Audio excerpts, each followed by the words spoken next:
मुंबई की भीड़-भाड़ वाली सड़कों से थोड़ी दूर गीता कॉलोनी के एक छोटे से घर में रेखा अपनी 8 साल की बेटी तारा के साथ रहती थी। पर ये घर नहीं, एक जेल था, जहां हर रोज उसकी इज्जत को कैद कर दिया जाता था। उसके पति राजीव की डेथ के बाद उसकी सास ने तो उसे छोड़ दिया था, लेकिन देवरानी शालिनी ने उसका जीना हराम कर रखा था। रेखा चूल्हे पर रोटियां सेक रही है, पसीने से उसकी पल्लू भीगी हुई है। तारा स्कूल बैग पैक करते हुए अपनी माँ की तरफ देखती है। माँ, कल मेरी क्लास टीचर ने कहा था पेरेंट टीचर मीटिंग में आना है। आप आ पाओगी ना? बेटा, माँ कोशिश करेंगी, तुम अपना होमवर्क कर लो पहले। तभी शालिनी अंदर आती है। अरे इतनी देर से 4 रोटियाँ, हम लोग भूखे मर जाएंगे क्या? पता है मेरा रोहन कितना इम्पोर्टेंट काम करता है आईटी कंपनी में। देवरानी जी, गैस का प्रेशर कम है, बस 2 मिनट और। तुम्हारी वजह से मेरी स्किन केयर रूटीन डिस्टर्ब हो रही है। 7 बजे तक ब्रेकफास्ट खत्म करना होता है। तारा डर के मारे रोने लगती है। रेखा उसे चुप कराने की कोशिश करती है। शालिनी, प्लीज तारा के सामने तुम ऐसा मत कहो। शालिनी रेखा को एक थप्पड़ मारती है। तारा शौक से देखती रह जाती है। 3 साल पहले राजीव की एक्सीडेंट वाली रात हॉस्पिटल में रेखा रो रही है। शालिनी डॉक्यूमेंट पे साइन करवा रही है। I am sorry, head injury बहुत ही सीरियस थी। अब तुम्हारी कोई वैल्यू नहीं है इस घर में। हम तुम्हें सिर्फ अपने भाई के लिए बर्दाश्त कर रहे थे। रेखा को ये याद आते ही आंखों में आंसू आ जाते हैं। रेखा बाथरूम में चुपके से अपनी सहेली सीमा को कॉल करती है। हाथों पे छिलने के निशान दिख रहे हैं। सीमा, आज तो मैं जीना ही नहीं चाहती थी। शालिनी ने तारा को बिना खिलाए सुला दिया। कहती है जितनी एक्टिंग करती है उतनी तो भूख भी लगती होगी। अरे, तूने पुलिस कंप्लेंट नहीं किया? पुलिस कंप्लेंट कर जाकर। नहीं, अगर मैंने कुछ कहा तो वो हमें सड़क पर निकाल देगी। मेरे पास कोई सेविंग्स भी नहीं है। तारा का स्कूल भी बंद हो जाएगा। शालिनी दरवाजा खोल देती है।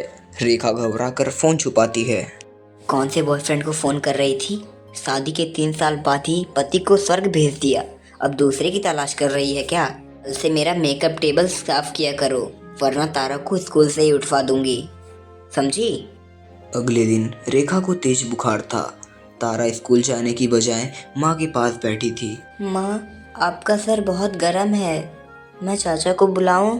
नहीं बेटी, उनको परेशान मत करो। तभी शालिनी अंदर आती है। एकदम से तारा का बाल पकड़कर खींचती है। स्कूल जाना है कि नहीं? कल से तेरी माँ का बीमार होने का नया ड्रामा शुरू हुआ है। रेखा अपनी सारी ताकत जोड़कर उठती है।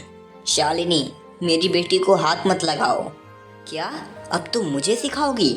निकालो दोनों को यहाँ से आज ही। शालिनी उनका सामान फेंकना शुरू करती है। रोहन कोशिश करता है रोकने की।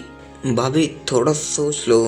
तुम भी इनके साथ हो, जाओ साथ में। रोहन चुप हो जाता है। रेखा और तारा एक प्लास्टिक बैग में अपनी थोड़ी सी चीजें पैक करते हैं। माँ, हम कहाँ जाएंगे? किसी और के सहारे नहीं, अब हम अपने दम पर जिएंगे। रेखा और तारा पहले 2 हफ्ते रेलवे स्टेशन पर गुजारते हैं। एक दिन एनजीओ वाले उन्हें शेल्टर होम ले जाते हैं। मैनेजर रेखा से पूछता है, कोई स्किल है आपके पास? मैं स्टिचिंग कर लेती हूँ थोड़ी बहुत। उसे एक सेविंग मशीन दिखती है। रेखा के हाथ ऑटोमेटिकली चलने लगते हैं।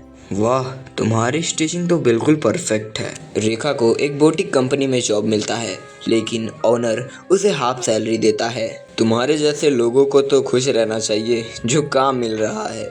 एक दिन रेखा सीक्रेटली अपना सैंपल डिजाइन दिखाती है कस्टमर को। तुम इतनी अच्छी स्टिचिंग करती हो, मेरे हस्बैंड एक्सपोर्ट बिजनेस में हैं।